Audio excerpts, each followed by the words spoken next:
guys, welcome back. I'm Gayatri Parihar. So finally I'm making a video for you all for your demand. तो आज के इस video में हम लोग बात करेंगे कुछ फिज़िक्स के इम्पॉर्टेंट चैप्टर्स के बारे में जो आपके एग्ज़ाम पॉइंट ऑफ व्यू से बहुत ज़्यादा इम्पॉर्टेंट है और आप लोगों ने भी बोला कि यार प्लीज़ फिज़िक्स और केमिस्ट्री पर वीडियो बना के लेके आओ। तो आज के इस वीडियो में हम लोग फिज़िक्स के कुछ इम्पॉर्टेंट चैप्टर्स की बात करेंगे। और हाँ, अगर आप इस वीडियो पे नए हो, इस चैनल पे नए हो तो सब्सक्राइब ज़रूर से कर लेना और लाइक शेयर भी कर देना। और इस वीडियो को लास्ट तक ज़रूर देखना बिकॉज़ ये आप लोग के लिए बहुत ज़्यादा बेनिफिशियल होगा, आपके एग्ज़ाम के लिए बेनिफिशियल होगा और आपकी प्रिपरेशन को बूस्ट करने में ये बिल्कुल हेल्प करेगा। सो फर्स्ट ऑफ ऑल हम लोग 12th के फिज़िक्स के सिलेबस की बात करें तो इसमें टोटल अपने पास 14 चैप्टर्स हैं और कुछ 8 यूनिट्स हैं। उसमें 14 चैप्टर्स है तो इतना आपको सिलेबस कवर करना है। आई होप कि आपने अभी तक के सिलेबस तो कंप्लीट कर ही लिया होगा, बट फिर भी कुछ होता है कि हमको लगता है कि यार कुछ इंपॉर्टेंट चीज़ें हमको मिल जाए तो लास्ट टाइम पर हम वो इंपॉर्टेंट चीज़ों को ही करके जाए और कुछ ऐसे टॉपिक्स मिल जाए, कुछ ऐसे चैप्टर्स मिल जाए जिसको हम स्किप भी कर दें तो भी हमारे मार्क्स कम ना हो। तो हम लोग इस वीडियो में अभी आगे बातें करेंगे कि ऐसे कौन कौन से चैप्टर्स हैं जो आपको डेफिनेटली बहुत अच्छे से करके ही जाने हैं और कुछ ऐसे चैप्टर्स हैं जिसे आप अगर स्किप भी कर देते हो तो कुछ ज़्यादा आपके स्कोर में कमी नहीं होगी। तो हम लोग फर्स्ट यूनिट की बात करते हैं दैट इज़ इलेक्ट्रोस्टैटिक। तो देखो यार, इलेक्ट्रोस्टैटिक में आपको बेसिक आइडिया होना चाहिए कि व्हाट इज़ इलेक्ट्रिक चार्ज, क्या होता है नेगेटिव चार्ज पॉजिटिव चार्ज, इसके बारे में आपको बेसिक आइडिया होना चाहिए। बट इसका जो सेकंड चैप्टर है इलेक्ट्रोस्टैटिक यूनिट का, इलेक्ट्रोस्टैटिक पोटेंशियल एंड कैपेसिटेंस, इसमें आपके बिल्कुल बहुत हाई चांसेस है कि यहाँ से थ्योरेटिकल क्वेश्चन भी आए और यहाँ से न्यूमेरिकल आना तो डेफिनेट है। हर साल कैपेसिटेंस से ऐसी कोई भी एग्ज़ाम नहीं है जिसमें कैपेसिटेंस से कोई क्वेश्चन ना आए। और इसमें भी पीएनएसटी एग्ज़ाम में भी डेफिनेट है कि कैपेसिटेंस से तो न्यूमेरिकल पूछा ही पूछा जाएगा। तो ये बहुत ज़्यादा इंपॉर्टेंट चैप्टर है इलेक्ट्रोस्टैटिक पोटेंशियल एंड कैपेसिटेंस। इसको आप बहुत अच्छे से करके जाइएगा, ठीक है। अगर आपका अभी इसका सिलेबस कवर नहीं हुआ है तो आप लोग जाओ, वन शॉट लगाओ, इसके वन शॉट लेक्चर लगाओ, शॉर्ट नोट्स बनाओ। देन एनसीईआरटी की अगर हो सकती है रीडिंग तो एनसीईआरटी के रीडिंग लगा लो थोड़ी और इस पर मॉक टेस्ट सॉल्व करो, क्वेश्चन पेपर सॉल्व करो इस पर, ठीक है। जितने ज़्यादा हो सके इस पर क्वेश्चंस लगाओ।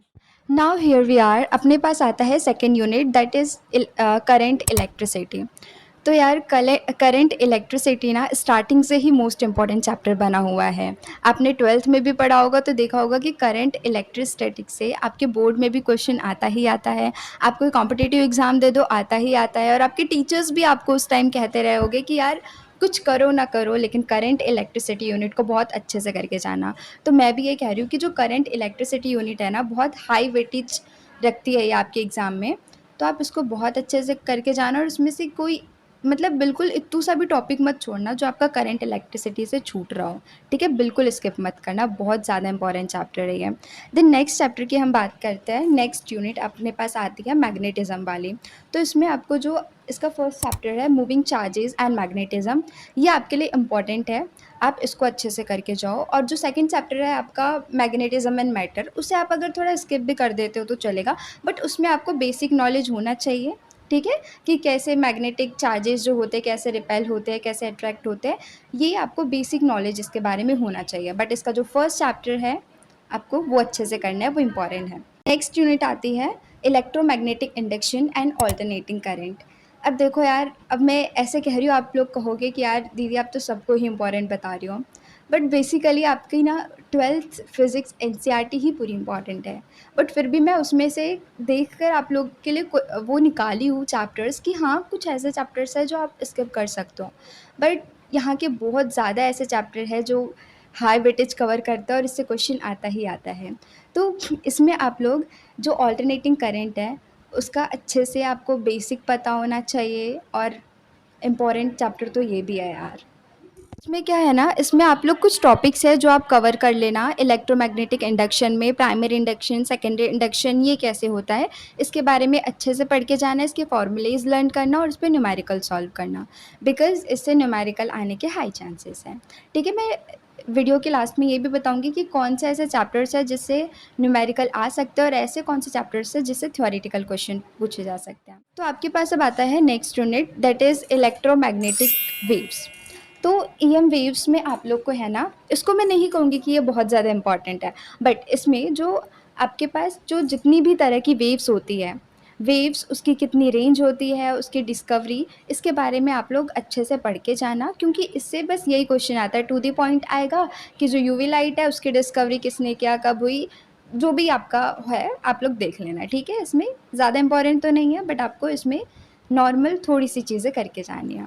देन आपके पास नेक्स्ट बहुत हाई वेटेज लेने वाली यूनिट आ रही है, दैट इज़ ऑप्टिक्स, ठीक है। तो आपको रे ऑप्टिक्स तो बहुत अच्छे से करना है, ऐसा ऐसा इत्तू सा भी पॉइंट नहीं है जिसको आप स्किप कर सकते हो, ठीक है ना। आपको रे ऑप्टिक्स बहुत अच्छे से करके जाना, उसके जितने भी वहाँ पे फॉर्मूलेज़ बनते हैं उसको अच्छे से बिल्कुल रट के जाना फॉर्मूलेज़, ठीक है ना। उसको फ़ॉर्मूलाज़ डिराइव करो, देन उसको रट लो बिल्कुल, कि अगर आप वहाँ डिराइव ना कर पाओ तो, और किसी के पास इतना टाइम नहीं होता है यार कि एग्ज़ाम में वो बैठ के रफ शीट में जाके वो फ़ॉर्मूलाज़ डिराइव करे। आप लोग को रट्टा ही मारना होता है फ़ॉर्मूलेज़ के। तो आप लोग रट्टा मार के जाओ फ़ॉर्मूलाज़ का, डिराइव करना बट सीख लो। देन एग्ज़ाम में बैठ के आपको बस फ़ॉर्मूला अप्लाई करना है, न्यूमेरिकल सॉल्व करना है। तो जितनी ज़्यादा आपकी प्रैक्टिस हो जाएगी ना इसके फार्मूला बेस्ड क्वेश्चन करने की, बिकॉज इसमें फार्मूला बेस्ड क्वेश्चन ही आएगा, ऐसा वैसा कोई क्वेश्चन नहीं। Now next chapter that is wave optics. तो देखो यार, वेव ऑप्टिक्स आप, मैं कहूँगी स्किप कर दो, बट उसमें एक इम्पॉर्टेंट टॉपिक है, that is Young's double slit experiment, जो कि बहुत इंपॉर्टेंट है। आपने ट्वेल्थ में भी बहुत देखा होगा कि हाँ इससे क्वेश्चन बनता है, इससे न्यूमेरिकल्स भी बनते हैं। और हाँ, आई नो इसके न्यूमेरिकल्स भी थोड़े हार्ड होते हैं, फॉर्मूला बेस्ड होते हैं, बट फिर भी हार्ड लगता है। मैं बता रही हूँ अपने अकॉर्डिंग, क्योंकि मेरे को हार्ड लगता था यार ये। हो सकता है कि मैं वीक थी ऑप्टिक्स में, इसलिए शायद मुझे हार्ड लगता था, बट मेरे पीओवी से तो मुझे हार्ड था। तो अब आप लोग देख लेना, और इसे आप स्किप कर सकते हो, बट ये जो है यंग्स डबल स्लिट एक्सपेरिमेंट वाला टॉपिक, इसे बस स्किप मत करना, इसे अच्छे से पढ़ के जाना। बाकी वेव ऑप्टिक्स आप आराम से स्किप कर दो। देन नेक्स्ट अपने पास आती है मॉडर्न फिजिक्स।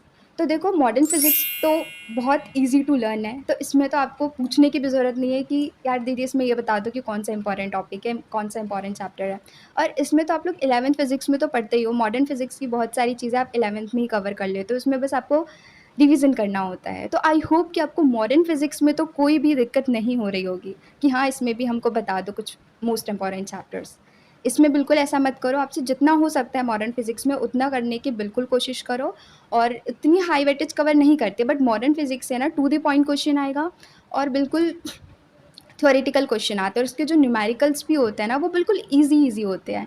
तो इसको बस आप फार्मूलाज पे एक भी न्यूमेरिकल करके भी नहीं जाओगे, बस आप फार्मूला लर्न करके चले जाओगे, और वहाँ पे एग्ज़ाम में आप बैठोगे ना तो भी आपसे बन जाएगा। तो इसके फार्मूलाज अच्छे से कर लेना, और इसको ऐसे प्रिपेयर करना, इसमें मैं बोलूँगी आपको कि आप इसमें एनसीईआरटी के रीडिंग लगा लो, फिजिक्स के एनसीईआरटी पढ़ो, हो जाएगी आपके modern physics. Now the last but not the list. तो देखो यार, लास्ट अपने पास चैप्टर है सेमीकंडक्टर। तो सेमीकंडक्टर बोर्ड्स के पीओवी से तो इम्पॉर्टेंट था, बट मुझे नहीं लगता ऐसे कॉम्पिटिटिव एग्जाम में कुछ ज़्यादा इंपॉर्टेंट है। बट फिर भी आप लोग सेमीकंडक्टर की चीज़ें, जो लास्ट के टॉपिक्स हैं ना सेमीकंडक्टर चैप्टर में, मैं थोड़ा भूल रही हूँ, मुझे वो टॉपिक का नेम याद नहीं आ रहा, बट जो लास्ट में टॉपिक्स दिए हुए सेमीकंडक्टर के वो इंपॉर्टेंट है, उसे आप अच्छे से करके जाना। बाकी मुझे नहीं लगता यार कि इसमें कुछ ज़्यादा चीज़ें हैं जो स्किप करनी चाहिए आपको, बट फिर भी मैंने इस वीडियो में आप लोग को बताया है कि जो चीज़ें आप स्किप कर सकते हो। तो अब देखो आप लोग, अब मैंने तो अपने हिसाब से बता दिया, बट आप थोड़ा देखना कि आपको अपने पीओवी से क्या चीज़ें इंपॉर्टेंट लगती हैं, उस हिसाब से आप लोग देख लो और अपनी प्रिपरेशन करो। बाकी मैं आप लोग को अभी कुछ चैप्टर्स बताऊंगी जिसमें से आपके न्यूमेरिकल आने की हाई पॉसिबिलिटी है, और कुछ ऐसे चैप्टर्स बताऊंगी, जो रिमेनिंग चैप्टर्स रह जाएंगे वो सारे ऐसे चैप्टर्स जिनसे आपके थ्योरेटिकल क्वेश्चंस आने वाले हैं, ठीक है।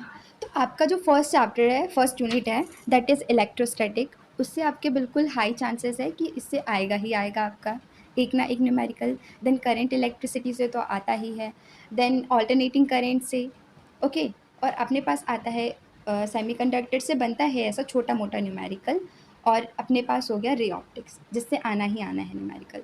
तो आई होप कि आपको इस वीडियो से एक क्लैरिटी हुई होगी, तो कि आपको कैसे पढ़ना है, क्या पढ़ना है, कितना पढ़ना है, और ऐसी कौन से टॉपिक्स है, कौन से चैप्टर है जिसे आप स्किप कर सकते हो। वैसे तो मैंने यहाँ पर सारे ही चैप्टर्स को इंपॉर्टेंट कहा है, बट फिर भी कुछ चैप्टर्स है जिसे आप स्किप कर सकते हो। तो आई होप कि इस वीडियो से आपकी हेल्प हुई होगी और आपको ये वीडियो यूज़फुल लगा हो। अगर आपको सच में ये वीडियो यूज़फुल लगा है तो प्लीज़ कमेंट सेक्शन में आपका एक रेड हार्ट ज़रूर से कमेंट कर देना। ताकि मुझे भी थोड़ा मोटिवेशन मिले।